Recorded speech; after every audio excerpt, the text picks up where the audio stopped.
Hey everyone, I'm just going to wait a couple of moments to see how many is jumping online. I am actually, um, before I begin, one of the things I want to share with you, in case you guys didn't know, um, I I was actually diagnosed in 2012 for dystonia. Hi Erin, hi Marie, hi Dakota. Hi, everyone. Thank you for jumping on. It means so much to me that you guys are here. As I was saying, before we begin, I wanted to let everyone know that I was diagnosed in 2012 with blepharospasm. It's in the same category as dystonia as well as Parkinson's. So every now and then, you'll see when I'm speaking that my vocal cords change. I'll have spasm in my throat as well as in my face and things like that. So if there are certain things that I'm saying that doesn't sound clear, feel free to let me know. Now for the holiday treats that's coming up this month, I decided not to charge for the webinar. And what I will be doing is I'm actually going to be allowing you guys to invite me in your neighborhood. And what I'm looking for is basically a group of you, either in your home or a cafe that you like. We can all get together and then start doing a live webinar with other people in it, and we can start learning about awareness, raising awareness, how to raise awareness. Are we raising the awareness in a way that's effective, that is accessible, and that is memorable for others to learn? Especially, me being a mom and also survivor of human trafficking. I think that's one of the things that I would like to have in my neighborhood. Also, I'm starting a every 40 seconds campaign, and I'm also going to be continuously working on getting more people to be interviewed for the Let's Talk with Chong YouTube series, which is now back. And I was going to wait till January, but we've already gotten a couple of people we've actually interviewed in regards to human trafficking. One of the things that if you know someone, and you don't have to be a certain profession, you can actually just be a caring mom, a big sister, but you have to be 18 and over if you are a minor. We would love for your parents to get involved as well. So the YouTube channel that I have called Let's Talk with Chong, it's about 15 to 30 minute long. And it's basically a discussion that emphasizes the issue of human trafficking here in our country. And so I'm working on doing like a Zoom interview with people who are out of state that we don't get to go and visit with them. However, one of the things that I want to talk about is I created what's called an alert system. It's awareness, listening, establishing rapport, communication, respond, and the last one is to teach others. So if you're interested in the alert system, and this is where the webinar will be really useful. So because the webinar is now free and there is no charge for that, I'll be posting the link on how you can sign up, and the first date will actually start in January. But if you want to start one sooner than January, feel free to contact me, and we can actually get a small get-together or a block party together to educate the neighborhood, create flyers together and things like that. And so the webinar and the whole alert system is actually called Every 40 Seconds Campaign. I am actually looking for businesses to actually make stickers, and I may create one either through Vistaprint to create stickers that says Every 40 Seconds Campaign. So it could be a bumper sticker, it could be a magnet sticker that can go on your fridge, because I think it's really important that people need to know here in the United States, Every 40 seconds, a child goes missing.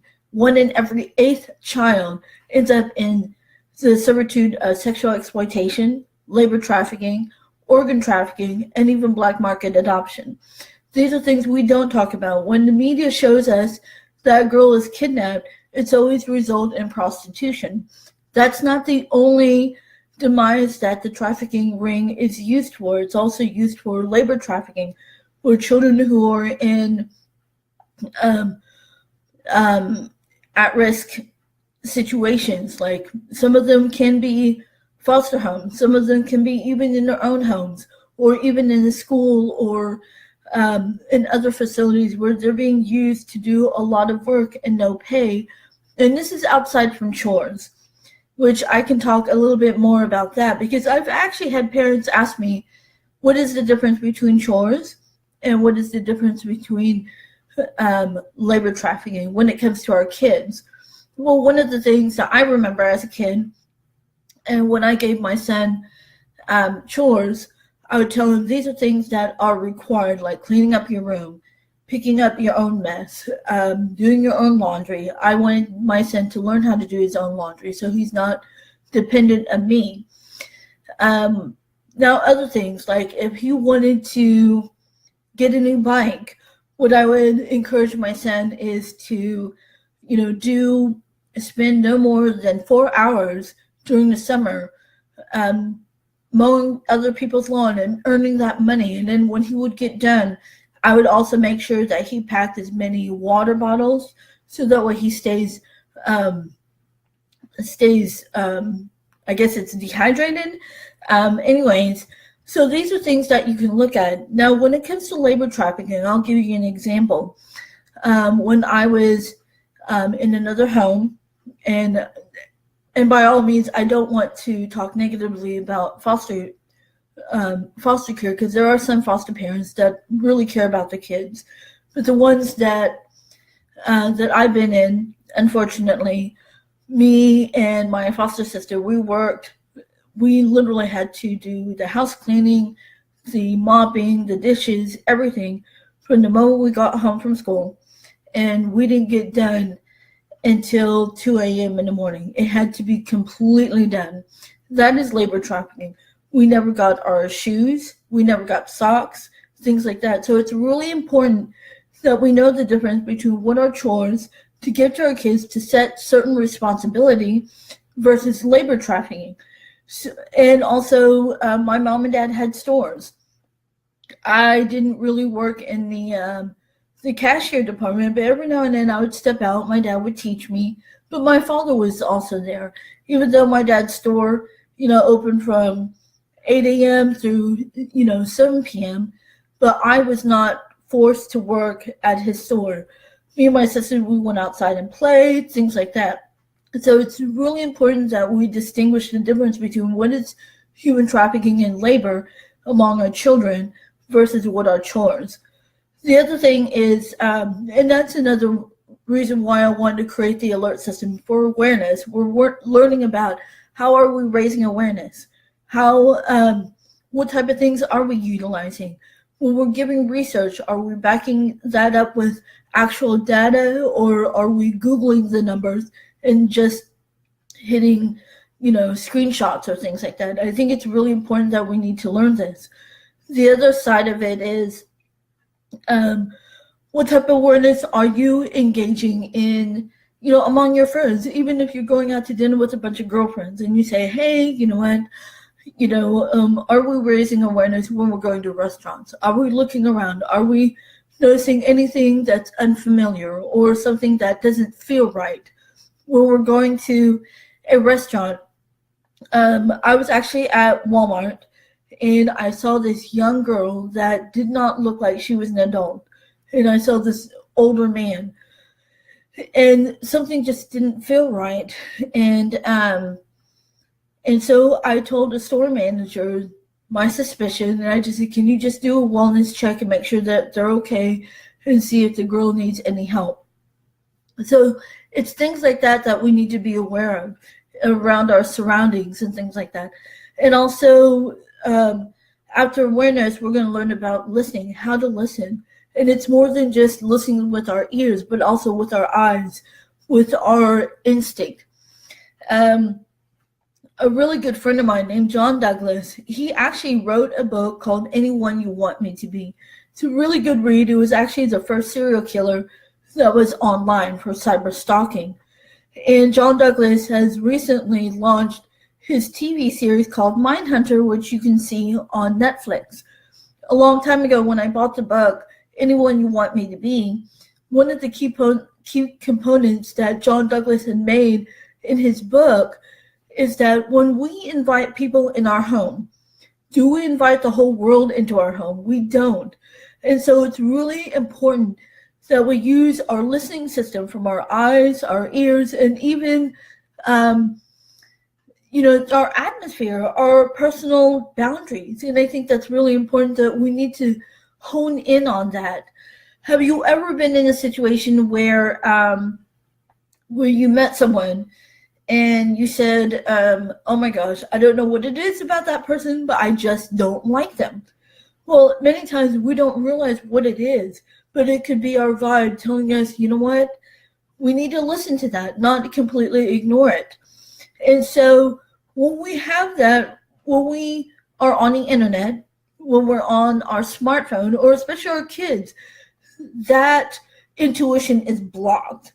And I think it's really important to learn that and to teach that to our kids. I see some people jumping on. Hi, Jessica. Hi, Kenneth. Hi, Nini. Hi, Chelsea. I saw Todd earlier. Brooke, thank you for joining in. It means so much to me. Feel free to share this Facebook Live because it's for every one of you. It's really important that we have this conversation and we keep this conversation consistent. The other thing is that I want to share is when we talk to our kids about raising awareness, do some role play. Ask them, what are some keywords that share some of the things that we used to say back in the day. I was with Amaya, the little girl that launched her book called A Place Far Away. And we were in the car and we were listening to some old, music back in the 80s and 90s. And it was a song by Michael Jackson. And he said he loved this girl to the max. And so she said, to the max. She was like, who says that anymore? And so what I did is I engaged in conversation with Amaya and said, well, back then that was our word. And so this is something that you can utilize with your kids. Saying, I remember when I was a teenager, we used to say, that was awesome or cool or things like that.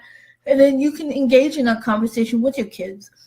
When they say, no, we don't use that word anymore, we now use, I'm really bad at this. One of the things I'm noticing, some slang that's called bae, things like that. And so create that conversation. I think it's really important to create that conversation. Use that as an awareness tool. That's really important.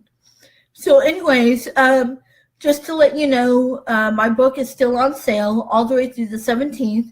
The book is now $15. There's no shipping cost. I will be the one to ship it to you because all book orders are autographed. So if you want to send a book to a friend of yours or family member, please specify that when you click on the link that I just shared on this thread, and let me know who you want it to be sent to. And if there's any added notes, be sure to specify what notes you want me to say in the book. The other thing is, like I said, I'm doing the webinars. I'm also looking for more people wanting to be interviewed for Let's Talk with Chong. I've actually got 2 people that are running for Congress, Lori Birch for Collin County and John Biggins for Denton, Southern Tarrant County. So be sure to look them up and give your support. I'm open to any political party who wants to talk about human trafficking. I think it's really important that we all step up together as a unity and make sure that our country is created safe for our children. Other than that, does anyone have any questions that they want me to go over? Anything that they want me to share or emphasize on? One of the reasons why I did this Facebook Live is basically to give you a heads up regarding what's going to happen in this month. Like I said, for this month only, if you sign up for the webinar, you'll be in a drawing for a prize, and that prize will not be revealed until January. And then two, the webinars are free, like I said before, and the books are $15 a piece. Let me grab my book. So, Broken Silence, and it will be autographed for you. And I want to give a special shout out to Erica Niwa. She was the one who created the book cover. So if you need any graphic designs, please get in contact with Erica Niwa. She's amazing.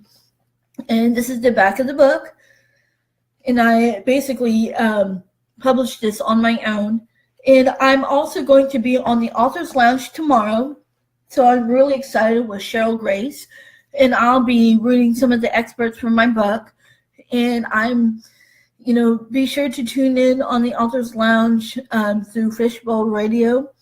And like I said, if you want me in your town, and it has to be within the DFW area and the suburbs, I'd be happy to come and visit you, to a one-on-one, to share with a webinar or things like that. Or if you want me to come and speak at your school, your church, or at your local vicinity, please let me know. I will also share my email address on this post as well, so that way you can get in touch with me.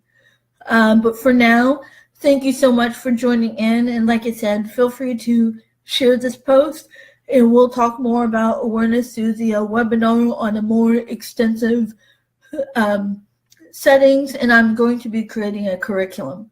So thank you so much. I hope you guys have a wonderful Monday. Bye.